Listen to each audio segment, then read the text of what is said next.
this is Bertie and welcome to Story Nori. I'm here with some Greek myths about music. We were planning to bring you the next episode of The Dutch Hotel, but unfortunately, Jana has lost her voice. We think it's due to a summer cold, so for that reason, I'm here with two musical myths. First, I'm going to tell you how the Greek god Apollo began to play the musical instrument called the lyre. A lyre is a kind of harp, or you might even think of it as an ancient guitar. One form of a lyre uses a tortoise shell as its sound box. This story explains how Apollo came to play a tortoise shell lyre. But the story begins with another god, Hermes. Hermes was the messenger of the gods, also known as a trickster, a dream giver, and a thief. The mother of Hermes was Maia, a nymph who gave birth to him in a cave. As soon as he was born, his father, who was Zeus, king of the gods, gave him a pair of winged sandals that enabled him to fly. The baby god was just a day old when he first flew out of the cave and began to explore the world. As he was flying around, a plodding and wrinkly-faced creature caught his eye. This was the tortoise, who carried her shell around on her back. As soon as Hermes saw the shell, he understood how it could be useful to him, and he wanted it. So he landed in the tortoise's path and declared, "Hello, my pretty one. How are you today?" No one had ever spoken to the tortoise like this before, let alone a baby with winged sandals. She should have suspected a trick, and perhaps she did. But Hermes' flattery worked its charm on her. She smiled her prettiest of smiles, which wasn't that pretty, unless you happened to be another tortoise. The infant smiled back and said, "I'd love to see you dance, and I bet your singing voice is as beautiful as your face." "Now you're going too far," laughed the tortoise. "I'm far too shy to dance, and as for singing, I've never even tried. I leave that sort of thing to the birds and the grasshoppers, who have a more artistic nature. But I tell you that you have the most beautiful voice of all," declared the baby Hermes. "You can take me at my word. I'm a god, and we immortals never lie," he insisted. And if you know anything about mythology, you will realize that this was far from true. The gods almost always lie, even when there's no need. They do it just for practice. And so, with this insincerity and flattery, the baby god won the trust of the tortoise, who was old enough to know better. But all he really wanted to do was to steal her beautiful shell.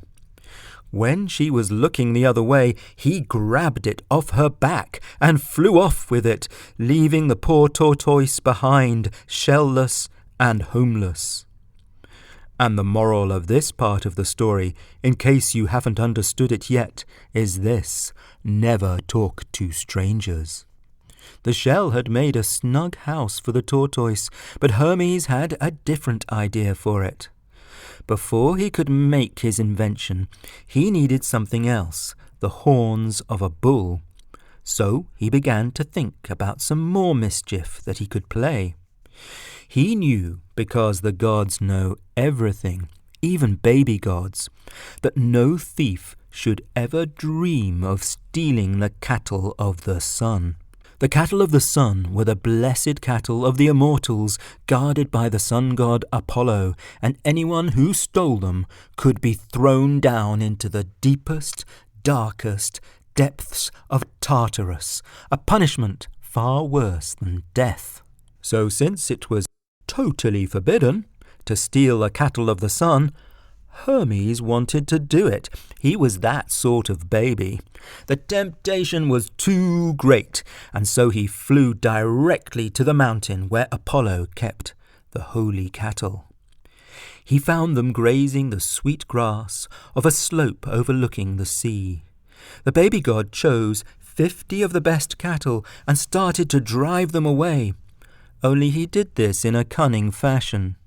He made the cattle walk backwards. That way any person or god who found the tracks would think they showed the cattle moving in the opposite direction. Flying around the cattle like a gadfly, he drove them down the slope. Now it happened they passed an old man tending to his vineyard. In all his many years, the man had never seen a baby cowherder driving cattle backwards. Hermes saw the look of astonishment on his face and called out, "Old man, if you want a fine crop of grapes and barrels overflowing with wine, be sure to tell no mortal, and especially no immortal person, what you have seen today." On and on he drove the cattle, first along the beach and then onto an old farm and into an empty cowshed. That evening, as Apollo rested his shining head beneath the horizon, Hermes went out to gather dry sticks for cooking fire. After he had made a sacrifice to his father Zeus, and he himself had tasted the roast meat of the gods, he set about fashioning the first ever lyre.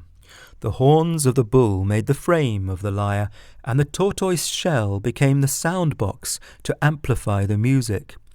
He added a crossbar of olive wood, and then he pulled 7 gut strings over it. The sweet notes of the new musical instrument rang out at the touch of his hand, and he said to himself, "I wasn't lying when I said to the tortoise that she could sing sweeter than any bird." He was so pleased with his invention that he composed a song in honor of his mother Maia, the one whom he truly loved. And this was how the baby Hermes invented the musical instrument known as the lyre. The next day Hermes flew off, taking his precious instrument with him. He played as he flew, and the birds were envious of his musical skill. He returned to his mother's cave, where he fell happily asleep. But this is not the end of the story, oh no. As you know, it is not Hermes whom we associate with the lyre. It is the sun god, Apollo. It was Apollo's job as the official sun god to drive the sun chariot across the sky. On his way, he looked down on the cattle of the sun and thought, "That's funny. Some of them seem to be missing." He counted the cattle 2 or 3 times to be sure, and each time he came up with a number that was 50 short. That was when the sky went dark, because Apollo immediately aborted his daily mission and set off in search of the missing cattle. The blazing sun god soon found the old man who had witnessed the crime, and who told him the story as far as he could make head or tail of it. "I was up in my vineyard, working from dawn to dusk, and as the sun was going down, I had the impression that I saw a child following a herd of cows. He was a baby with a stick who flew through the air with little wings tied to his sandals. He zigzagged here and there like a gadfly, and made the cows walk backwards." Now Apollo was hot on the trail of the baby thief. He soon found a flock of birds who told him of the kid who flew through the air making beautiful sounds, and before long he tracked Hermes down to the cave.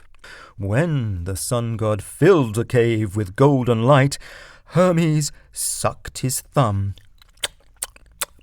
and pretended to be a child overcome by sweetest sleep. But Apollo was not fooled so easily. He called out, "Little boy lying in the cradle, you had better tell me quickly what happened to my cattle, or you and I will soon be in a fist fight." "Search me," replied the baby god. "Why ask me about your missing cows? I haven't seen them. I haven't heard a word about them. No one's told me a thing." Stop lying. I'm not the fool you take me for. Do I look like a cattle driver? A big, strong guy? Pah!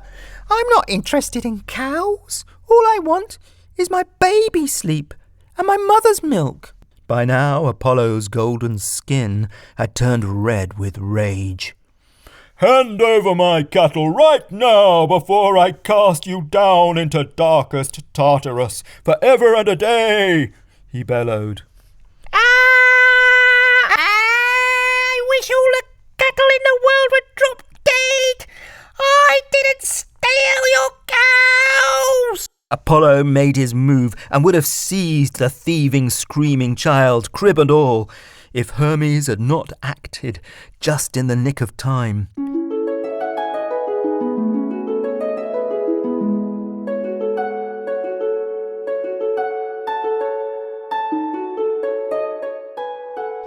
He began to play his lyre so sweetly and so magically that the sun god stopped in his tracks, amazed at the sound of the music. His temper soon became quite soothed. And then he began to laugh for joy as the sound of the instrument stole his heart. What is this new sound, this wonder to my ears? I swear neither Olympian gods or mortal men have ever heard anything like it. It's called music, replied Hermes. And if you like, I can give this gift to you. He would not have made such a generous offer except to save himself from being cast into deepest, darkest Tartarus. Hermes held out the lyre, and bright Apollo took it and willingly gave him a gift in exchange. He handed him a magic wand, a stick entwined with 2 carved wooden snakes. This stick became one of Hermes' most precious possessions, alongside his broad hat and his wooden sandals. When he grew up to be the messenger of the gods, he always took it with him, and the snake wand became the ancient symbol of messengers. As for Apollo, he loved his lyre made from a tortoise shell and a bull's horns. He's often shown making the music of the gods by plucking the strings of the lyre.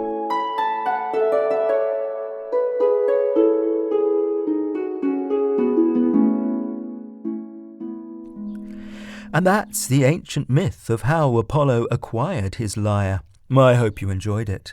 In a minute or so, I shall tell you another story about Apollo and his lyre, and I shall also mention the origins of the flute. So don't go away.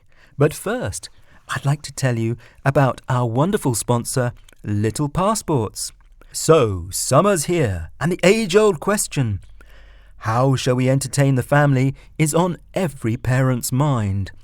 If you want a fun and educational activity, look no further than Little Passports. Little Passports will take your kids on a flight of the imagination through time and across the globe. We've just been exploring the Oregon Trail with the USA Scratchbook. Subscribe and they will send you award-winning treasure troves filled with activities, games and stories, all designed to spark curiosity and imagination among young adventurers and scientists.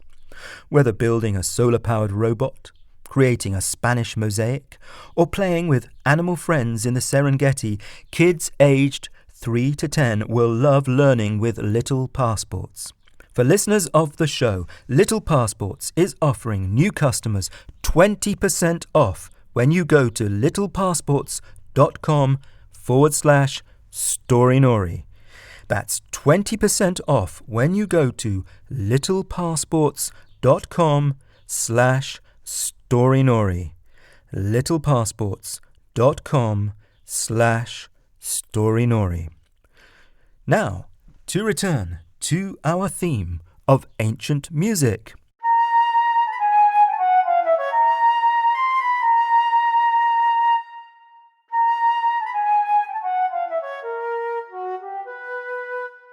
There's a story that the flute was invented by the goddess Athena.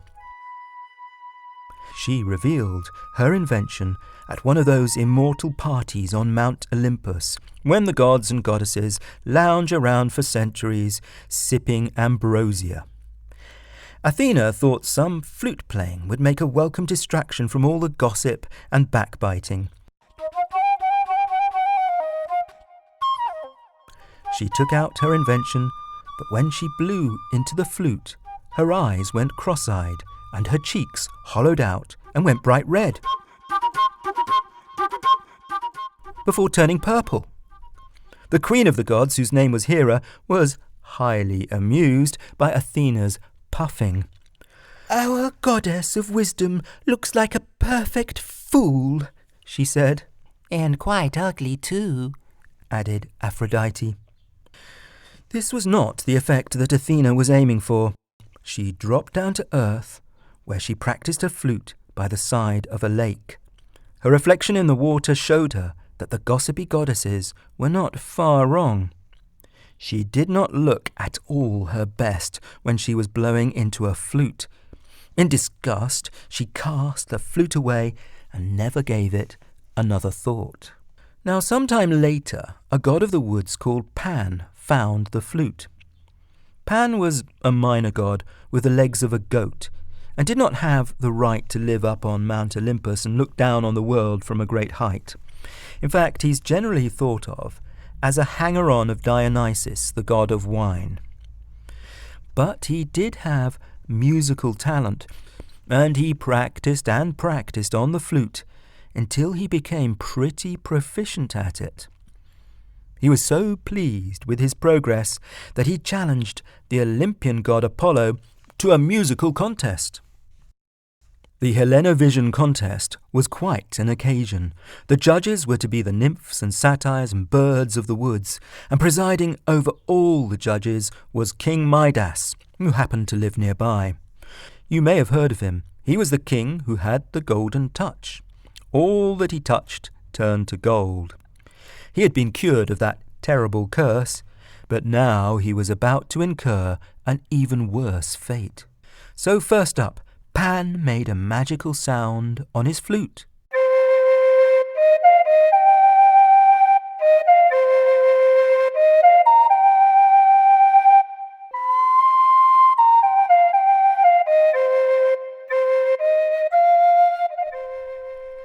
Then it was the turn of Apollo to run his golden fingers over the strings of his lyre.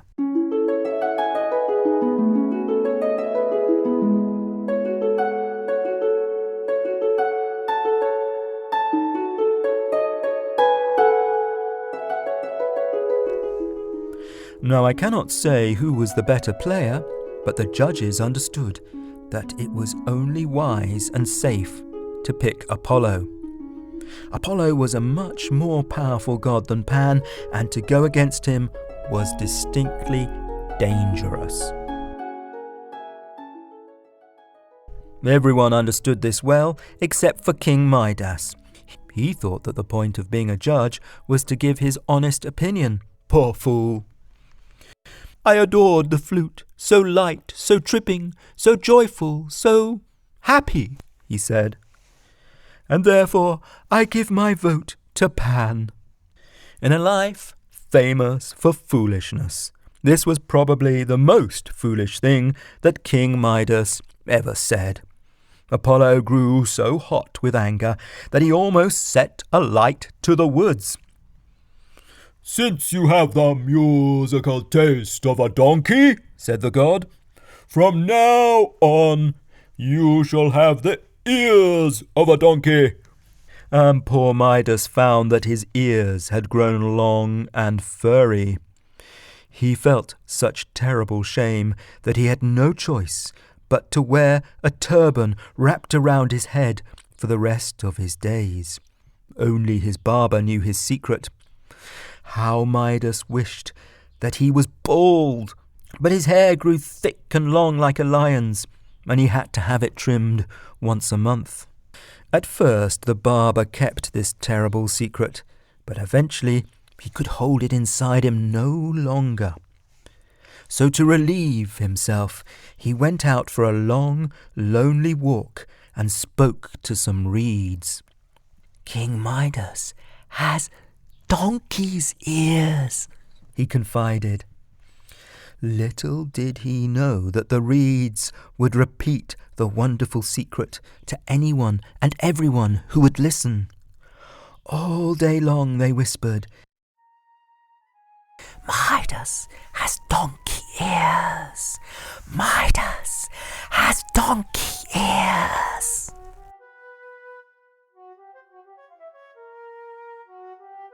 And the gossip and scandal grew so great that Midas had no choice but to resign and to leave his palace and to go to live in a cave where nobody could see the king with donkey's ears. And that story told you how the flute came to be invented and how King Midas grew his donkey's ears. Now I'm planning to return to my writer's cave. I hope that Jana will find her voice soon and read the second part of the Dutch Hotel story about time travel. I've already written it and I think it's very exciting. For now, from me, Bertie, at storynori.com, au revoir.